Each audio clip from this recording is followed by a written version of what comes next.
खर और दूषण के वध के बाद शूर्पणखा पहुंचती है अपने सबसे शक्तिशाली भाई के पास और वो था लंका का राजा रावण।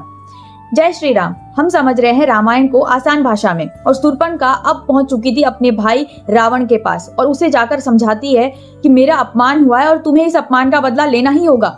शूर्पणखा रावण को इस बात से बहुत उकसाती है और अंत में रावण को क्रोध आता है और वो निश्चय करता है कि मैं इस बात का बदला अवश्य लूंगा और वो बुलाता है मारीच नाम के एक राक्षस को, उसे सारी योजना समझाता है और वहां माता सीता, लक्ष्मण जी और राम जी अपनी कुटिया के बाहर आराम से बैठे होते हैं।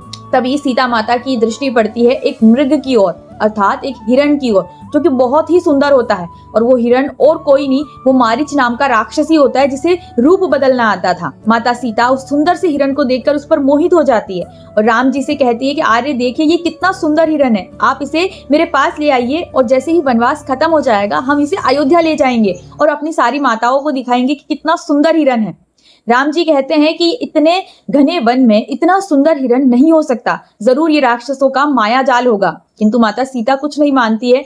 तब राम जी माता सीता को लक्ष्मण जी के पास छोड़कर और मृग के पीछे चले जाते हैं। बहुत देर हो जाती है और राम जी पुनः नहीं आते हैं तो सीता माता को चिंता होने लगती है और वो लक्ष्मण जी को कहती है कि बहुत देर हो गई और तुम्हारे भैया अभी तक वापस नहीं आए।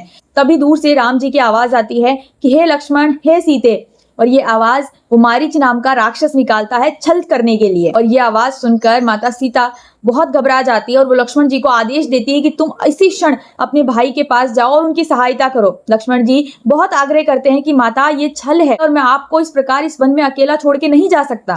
तब लक्ष्मण जी उस कुटिया के बाहर एक रेखा खींच के जाते हैं और माता को कह के जाते हैं कि आप इस रेखा से बाहर मत आइएगा, चाहे कुछ भी हो जाए आप इस रेखा को पार मत कीजिएगा। लक्ष्मण जी वहां से चले जाते हैं और ये सारी घटनाक्रम दूर बैठा रावण देख रहा होता है और जैसे ही रावण को पता चलता है कि अब माता सीता अकेली है वन में, इस मौके का फायदा उठाता है और एक साधु का वेश धारण करके और माता सीता के पास चला जाता है।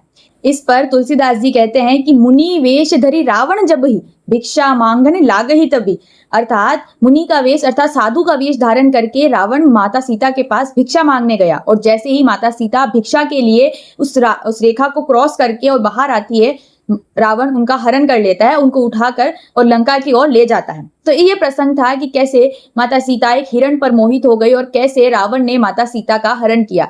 अब आगे कैसे भगवान श्री राम माता सीता को खोजेंगे, ये जानने के लिए रामायण की अगली कहानी अवश्य देखिएगा। जय श्री राम, जय हनुमान।